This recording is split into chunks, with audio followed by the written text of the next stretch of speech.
Have you ever, like, studied English for years, memorized every single grammar rule, aced all your vocabulary tests, and then completely frozen the second a native speaker actually opened their mouth? Oh, yeah. It happens to everyone. Right.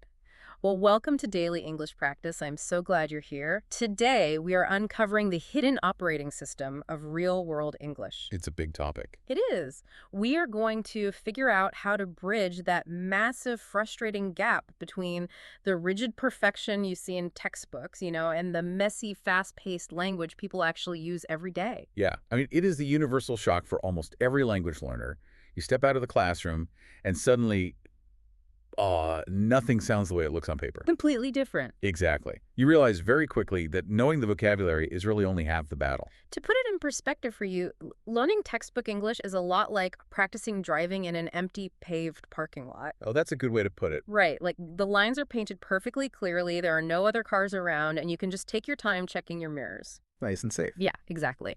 But real-world English is like trying to merge onto a chaotic, high-speed highway during rush hour. Terrifying. Truly terrifying. You have to anticipate what other drivers are doing, you have to adapt to their speed and understand all the unspoken rules of the road. And if you drive on that highway exactly the way you drive in an empty parking lot, you are going to cause a crash. Yep. Or, linguistically speaking, you're going to cause a breakdown in communication. So for today's exploration of our sources, let's look under the hood of that operating system and figure out how to merge safely onto the highway. Let's do it.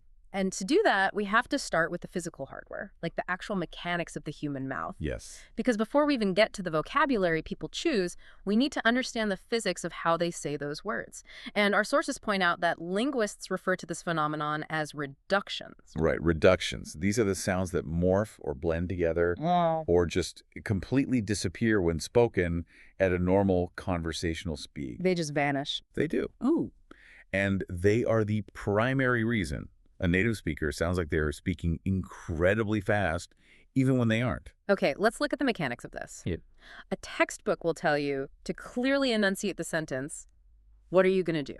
Very precise. Very precise. But an actual human being speaking at a normal rhythm says, what ya gonna do? Yeah, what you gonna do? The language is just full of these phonetic shortcuts like want to becomes wanna, have to becomes hafta, let me becomes lemmy, and do you becomes do ya. Like, do ya want to come with us? And the problem for learners is that they often hear these reductions and they just panic. Oh, absolutely. They think they are encountering entirely new vocabulary words they haven't studied, or they just hear this, like, wall of mumbled sound. Just noise. Right.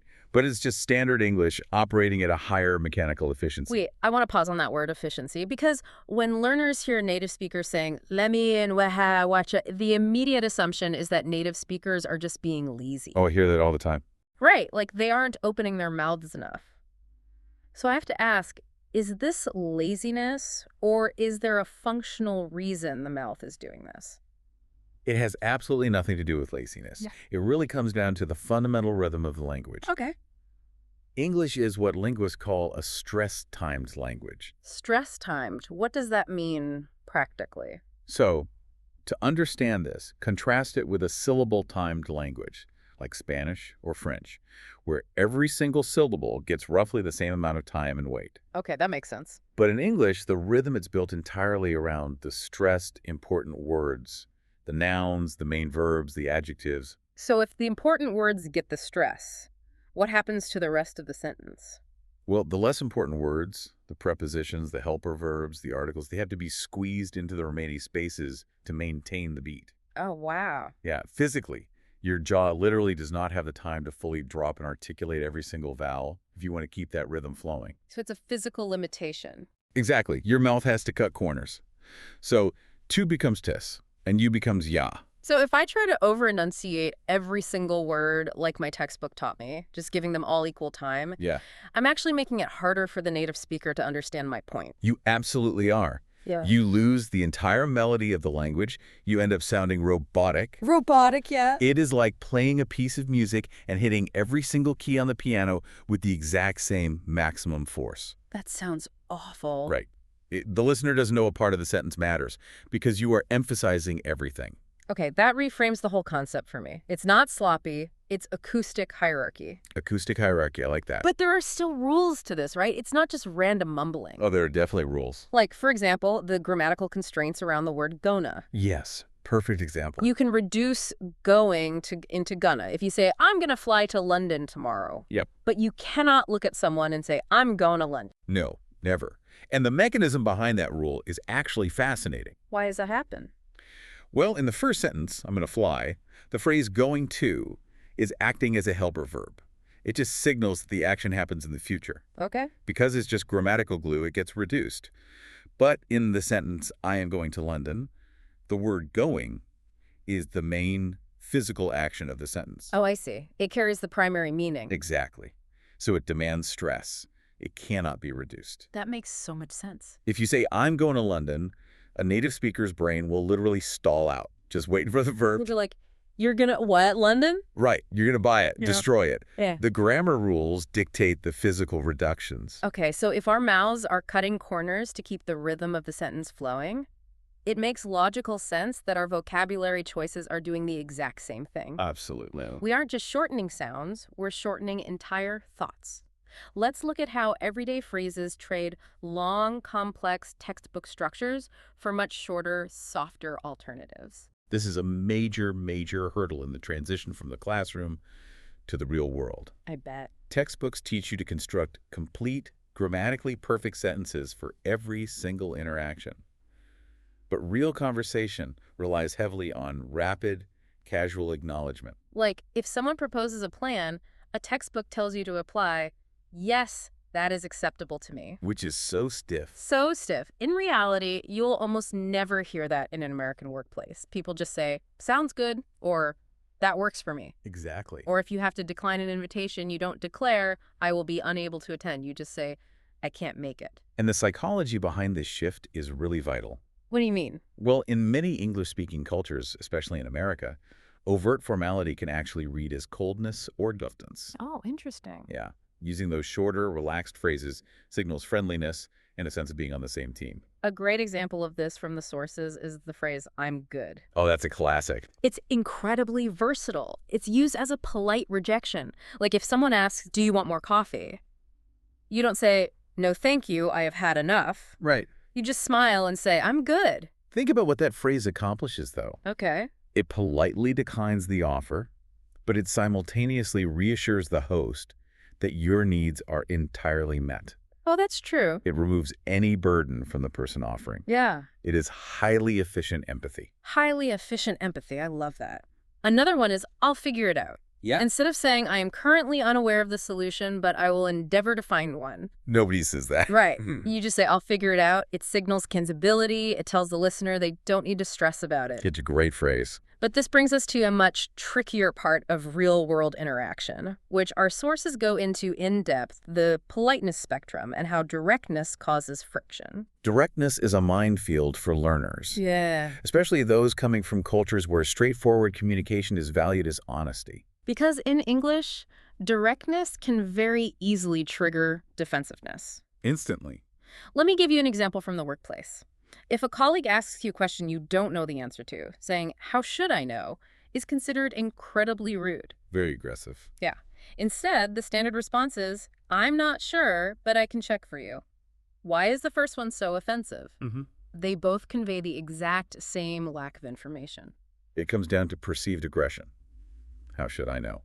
Doesn't just state a lack of facts, it challenges the other person's right to have even asked the question. Oh, wow. It basically attacks their judgment. Whereas I'm not sure, well, addresses the lack of information neutrally without making the other person feel foolish. Or when you disagree with someone, saying you're wrong is a guaranteed way to start an argument. Oh, for sure. The polite version is, I see it a bit differently. Much better. Or if someone makes a mistake on a report, you don't say, but yeah, I messed up. You say, there seems to be a small error. Yeah. But I have to ask, isn't this exhausting? What do you mean? Like, why do we have to do this constant linguistic dance to tiptoe around people's feelings? I get that. It can feel exhausting to learn, but it serves a profound purpose. Language is not just a conveyor belt for transferring facts from my brain to your brain. Okay, what is it then? It is an instrument of social lubrication. Meaning it reduces the friction between people. Yes. Yeah. When you point at someone and say, you messed up, You instantly trigger their fight or flight response. Oh, right. Their ego is threatened. Exactly. Their guard goes up, and suddenly the conversation is no longer about the report, it's about their personal competence. Ah, so by saying there seems to be an error, you separate the mistake from their identity. Precisely. You turn the error into an external object that you both can look at and fix together. That's brilliant. Softening the tone isn't about hiding the truth or being overly sensitive. It's a strategic choice. You want the report fixed as quickly as possible, really. Yeah, of course. Bypassing the ego is the fastest way to get that done. Well, if American English uses softness to bypass the ego, British English uses understatement to bypass emotional burden. Oh, completely. Crossing the pond completely changes the literal meaning of words. You can understand every single syllable a British person says and still completely miss the reality of the situation. British communication relies heavily on a shared cultural code of downplaying intensity. It really does. It's an entirely different psychological framework than American directness or even American softness. Let's start with a simple morning greeting from the source material. Someone asks, "How are you?" A classic British reply is, "Getting there." Getting there. What does that mean? They aren't physically traveling anywhere. Well, getting there perfectly encapsulates a specific cultural mindset. How so? It acknowledges that things are currently a bit of a struggle. Perhaps you're tired or stressed, but it maintains a quiet optimism that you will eventually reach a state of being okay. That's incredibly nuanced.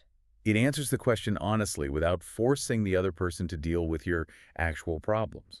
And they love to insert softeners to remove pressure. Oh, yes. Like if an American needs directions, they might just ask, "Where is the pharmacy?" A British person will ask, "Do you know where the chemist's is, by any chance?" By any chance. Adding "by any chance" makes the request feel completely optional, or adding the suffix "ish" to everything, "I'll see you at 1-ish."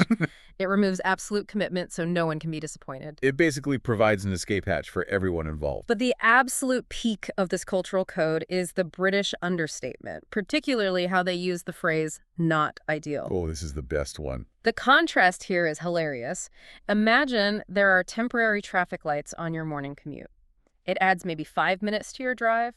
A British person will dramatically categorize this minor inconvenience as a little nightmare. Yes. Yeah. They're comfortable exaggerating the small things because the stakes are incredibly low. Right. But then imagine your car engine explodes on the highway, your vehicle catches fire, and you are stranded in the freezing rain. A British person will look at the burning wreckage of their car and say, "Well, that's not ideal." It is a masterclass in irony. But practically speaking, how does a learner deal with this in the real world? It's tough. If they are constantly downplaying massive disasters, how do you know when a situation is actually an emergency? As a learner, you really have to mentally recalibrate the severity scale. Okay. If a British colleague emails you and says, "We have a slight issue with the main servers," You should probably panic. you should immediately assume the servers are completely offline and the company's losing money. You have to translate their understatement into reality. Why do they do it, though? Like, why look at a braining car and minimize it? It's because of the cultural emphasis on not imposing your emotional distress onto others. Oh, I see. By minimizing an extreme disaster, calling a fire not ideal, it ironically highlights just how bad the situation is to anyone who understands the code. It's like a secret language. It's an unspoken agreement. You don't want to overwhelm your friend with your panic, so you understate it. And then your friend hears the understatement. Understands the actual severity, and steps up to help without you ever having to beg. It's really an incredible form of stoic empathy. Stoic empathy. I like that.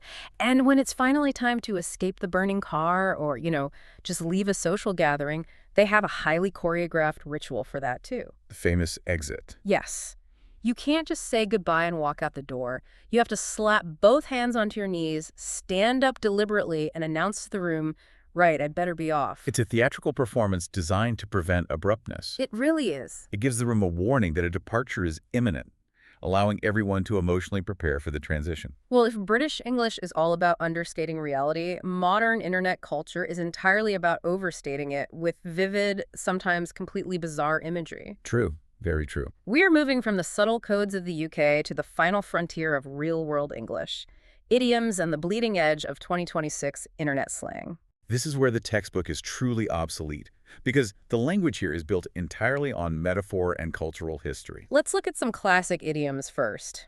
These are phrases that make zero literal sense. Okay. If I say I'm spilling the tea, there's no actual beverage involved. I'm sharing gossip. Right. If I'm biting the bullet, I'm finally facing a difficult task I've been avoiding. Where do these even come from? They are basically linguistic fossils. Fossils. Yeah, like biting the bullet comes from military history. Hmm. Before reliable anesthesia, surgeons on the battlefield would give a wounded soldier a soft lead bullet to literally bite down on to endure the pain of surgery. Ouch. Yeah. So the physical act of enduring pain became a metaphor for facing a tough situation. That's wild. And what about spilling the tea? That originated in 1990s black drag culture in the United States. Oh, really? Yeah. T originally stood for truth, spelling it T-R-U-T-H, then just the letter T, which eventually morphed into the beverage tea. Oh, I had no idea. So sharing the truth became spilling the tea. It is amazing how much history is hidden in casual conversation, which brings us to the new fossils we are creating right now, 2026 internet slang. Oh, yes. Looking at this list of terms from our guide, it feels like slang is essentially a language's software update. It's a patch. That is a brilliant way to frame it. What kind of patches are we installing this year? Well, we are patching in ways to express modern digital experiences. For example, to pop off. Okay. This means doing exceptionally well, having a sudden moment of intense success, like your presentation totally popped off. I like that one. Then there's based. If someone is based, they are authentic, confident, and unapologetically themselves, regardless of what the internet thinks of them. The evolution of based is actually fascinating. Really? Decades ago, it had a negative connotation tied to acting erratic. But internet culture flipped it entirely into a high compliment for genuine individuality in an era where everyone is trying to fit into a mold. Oh, that's cool. We also have crashing out, which is a dramatic emotional spiral or loud burnout after intense effort. Oh yeah, we've all been there. But my absolute two favorites on this list are aura farming and 404 coded. Let's unpack the mechanism behind those because they perfectly illustrate your software update analogy. Okay, aura farming. Aura is your vibe, your coolness. Right. So aura farming is when someone deliberately and performatively curates their aesthetic online to look cool. Affirmatively, yeah. Like posting a perfectly arranged photo of a matcha latte next to a classic novel on a rainy day. You aren't just drinking coffee, you are farming aura. It's such a specific critique of digital performativity. It really is. We didn't have a word for that specific behavior 30 years ago because social media didn't exist. Yeah. The culture generated a new behavior, so the language generated a new term. And then 404 coded, like the internet error 404 not found. Yes. You use it to describe someone who is acting absent-minded, staring blankly, or completely checked out. Like, it's Monday morning, and my brain is completely 404 coded. That is perhaps the most telling phrase of all. Why do you say that? Well, we have spent the last few decades externalizing our brain's functions to computers and smartphones. We've spent so much time looking at screens that we now use computer failure metaphors to describe human exhaustion. That's incredibly profound. It makes perfect logical sense for the digital age. It does. But here is my genuine worry for the learner listening to this right now. What's that? If someone studying English tries to deploy these brand new slang terms, aren't they just going to sound like an unk? An unk. And for those who don't know the slang, an unk, short for uncle, is an older person who is painfully out of touch but trying way too hard to sound cool. Is a learner just going to sound silly? It is a highly valid fear. Yeah. The context is everything here. Right. You do not need to walk into a corporate strategy meeting and accuse your department head of aura farming. Probably a bad idea. Definitely a bad idea. You don't have to force these words into your vocabulary if they don't align with your personal identity, but you absolutely need to understand them when you hear them. Why? Just so you can read comments on social media. No, it's much deeper than that. Slang is an indicator of cultural literacy. Cultural literacy. Yes. When you understand the slang of a specific community, you unlock an understanding of what they value, what they find hilarious, and how they view the world around them. It's a good point. Knowing these phrases makes you what the slang guide beautifully describes as rich in life. Oh, I noticed that phrase too in the sources. Rich in life. Yeah. It doesn't mean having a massive bank account. It means having diverse experiences, endless curiosity, and finding day-to-day joy. Exactly. When you understand the vivid, messy language people are really speaking, you become rich in life because you can genuinely connect with the reality of the people around you rather than just exchanging textbook data points. So bringing all of this together, from the physics of reducing vowels in our mouths Huh. to protecting egos in the workplace to British stoicism all the way to aura farming on the internet, what is the grand takeaway for the learner? If there's one unified theory to take away from all this discussion, it's that mastering English is not about memorizing a textbook perfectly. It is entirely about adaptability. True fluency is the ability to match your tone to your environment, to understand the history behind the idioms, and to connect with the living culture that breathes life into the vocabulary. You have to know when to drive in the parking lot and when to merge onto the highway? Exactly.